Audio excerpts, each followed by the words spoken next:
I was stuck under debris. I got hit to my waist and my hand got chopped. It took many hours for rescuers to pull me out as my hand was pulled slowly out of the rubble. Then things fell down on me just after I got out. I was lucky.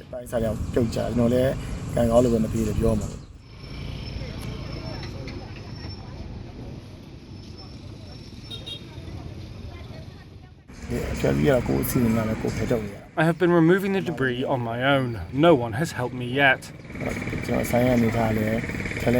I have to manage myself to remove the rubble as my shop was a high building and the wreckage could be dangerous to the neighbours. I have to hire a bulldozer to clear the mess. I have to pay 20 gallons of fuel to the driver for 1 hour. I am on my own to do cleaning as no one is helping me yet.